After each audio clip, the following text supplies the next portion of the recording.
Be ready, 10 seconds to go.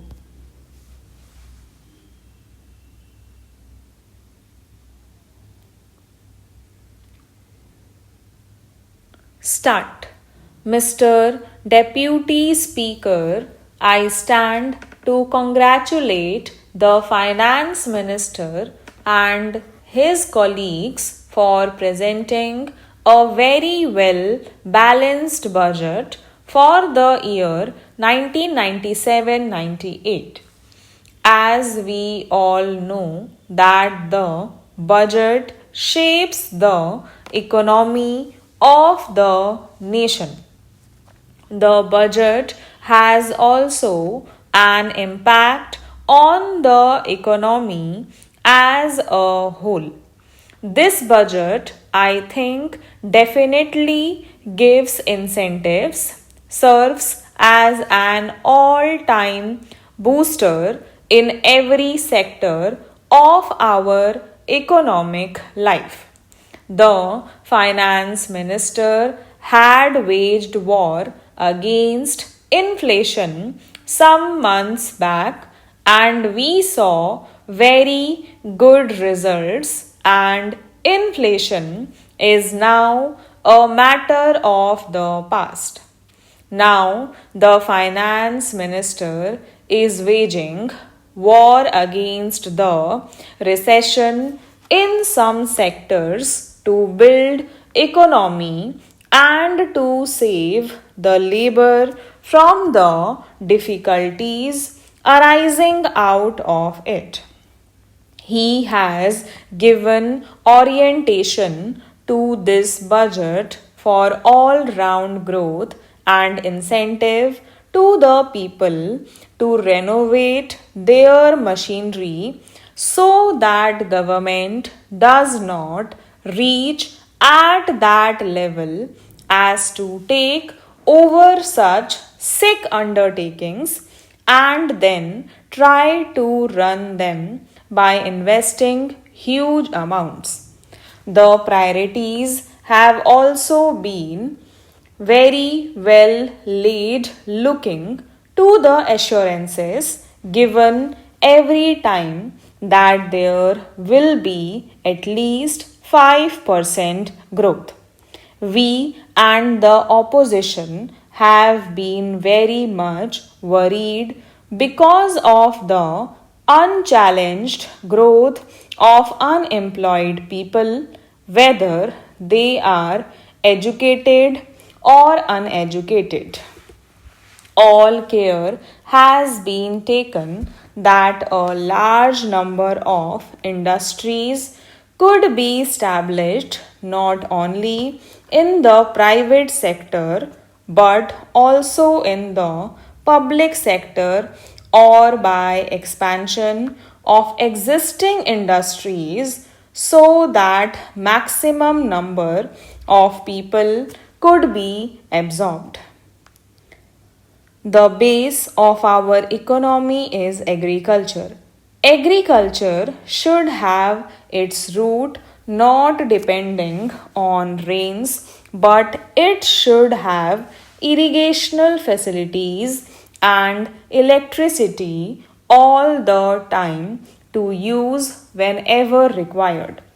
Care has been taken that irrigational facilities will be provided.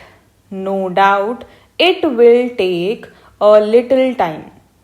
Hence, large sum of money has been provided also for generation of electricity.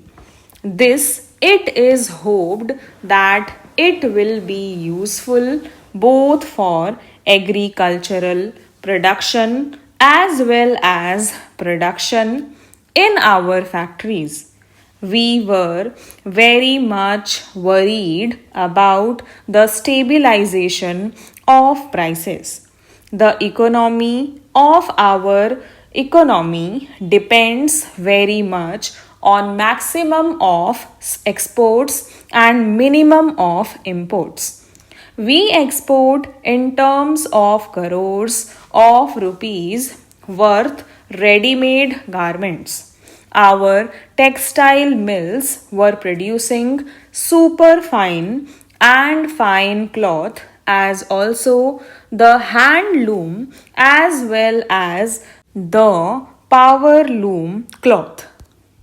I would suggest that we should try to reduce the duty on coal and steel also, which we are producing above our requirements. We have now got them in sufficient quantities and hence can be exported very easily and with profit. The engineering goods is another example where one should take care of these products and should try to earn as much as possible by export.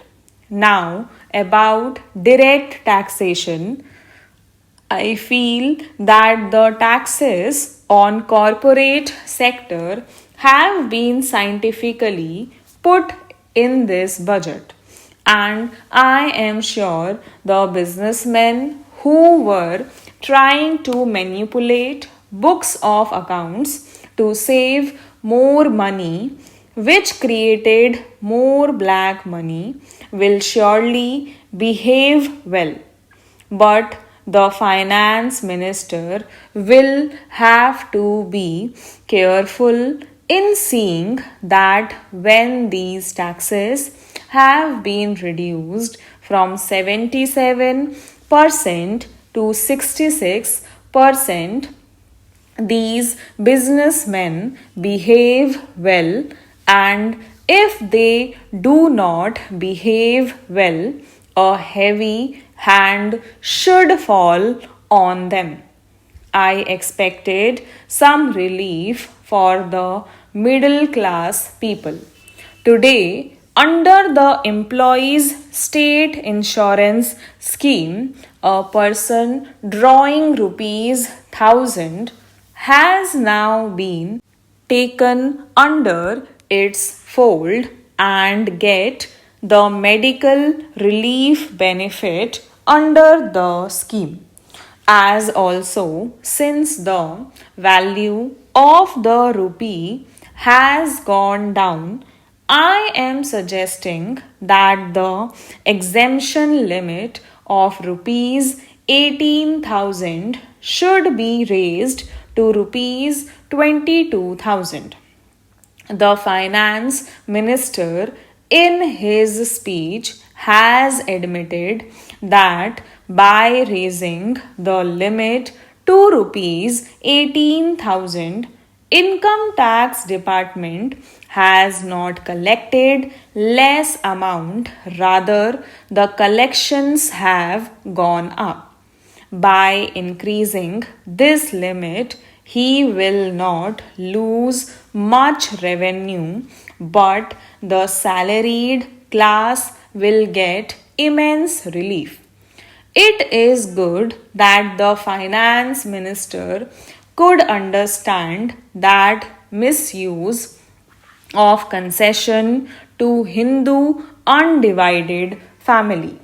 There used to be so many duplications, but actually, the chartered accountants used to advise such people to take the benefit under Hindu undivided family scheme. It is now rightly explained by the finance minister that the Hindu undivided family would now be taken on a different footing and levied taxes to root out this corruption. Sir, the public undertakings are the largest undertakings and they are reaching the commanding heights. If all the public undertakings start earning sufficiently well, I think they will start earning very soon. Then, in the past, 5 or 10 years, the incidence of the direct taxation, which puts a burden on the common man, will be reduced. The burden of taxation should remain only on such people who perhaps have luxurious living or those who are trying to spend lavishly. You may tax common man, but do not put so much burden on him. Stop